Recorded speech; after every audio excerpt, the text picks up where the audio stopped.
Another episode of Sunday Funday where we review our Webull Dividend portfolio spreadsheet. In today's video, we're going to review our deposits, our purchases, and our dividends received. Currently, it's the middle of May, and as you can see, the value of our account has gone down a little bit since last month. The good news is we're still chugging along, and we're still theoretically up 21.97%.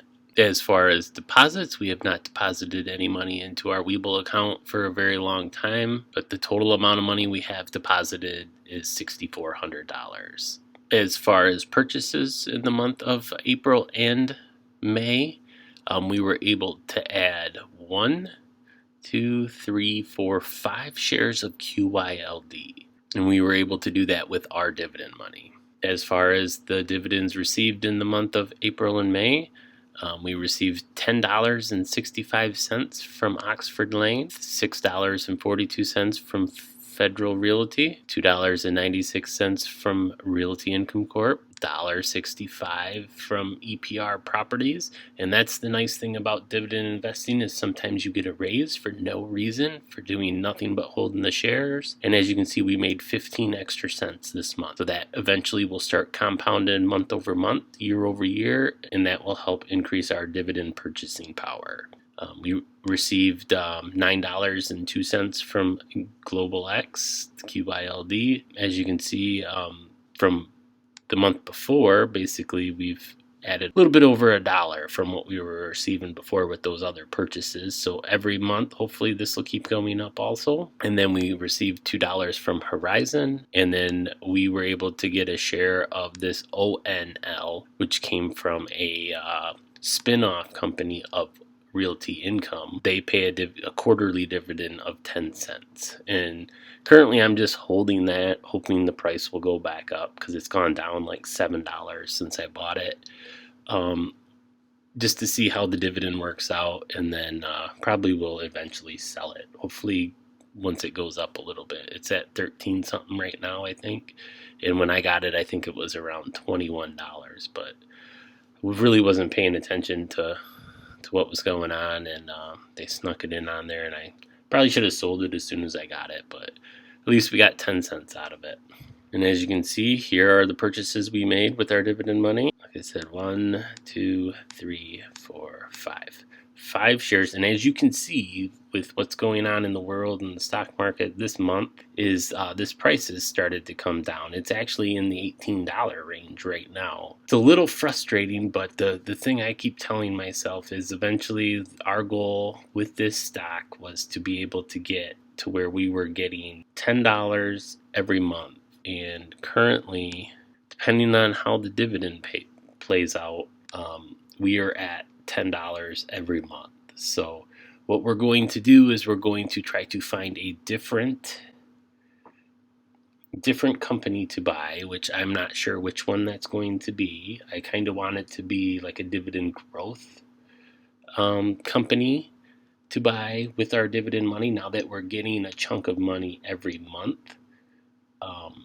I would like it to be like under $30 so that we could at least buy 1 share every month.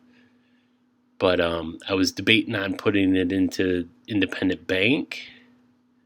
I was thinking about doing Oxford Lane, but they recently increased their dividend a little bit, but I want one that's a consistent grower. So we'll have to try to figure that out. I've really been looking at the stock Land. It's a farmland REIT. But I really like this Oxford Lane because of the tax treatment. As long as they keep their stuff together, this one's technically the best deal if the stock price stays kind of flat. I mean, I like it anywhere under $7, and it's under $7. I just don't have any money to buy anymore. But you get a whopping almost 14% return, and then if they can get their dividend back up, which they're slowly increasing it. They've increased it once a little bit, but the tax treatment on that, those are considered long-term capital gains for the dividend treatment, like where you only pay, like, I think it's 15% tax on it as opposed to the full 20% tax like the REITs are taxed at.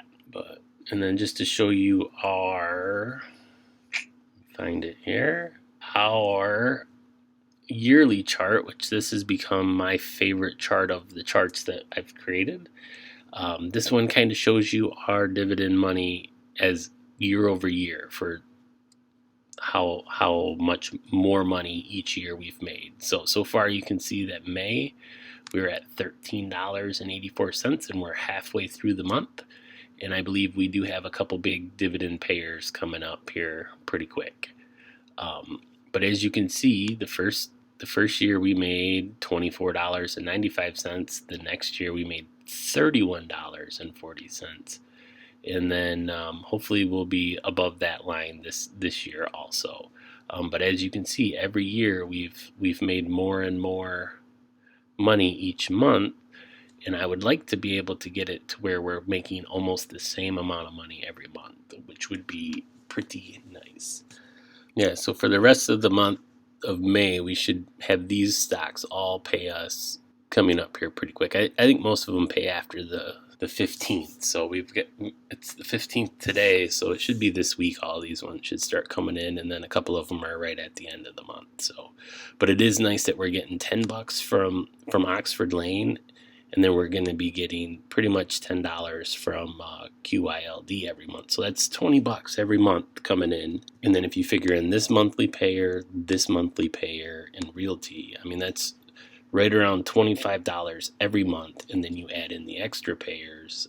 So we're starting to get to where our money is making enough money to where we don't really have to put money into the account, which is pretty neat to think. I'm going to show you real quick one chart that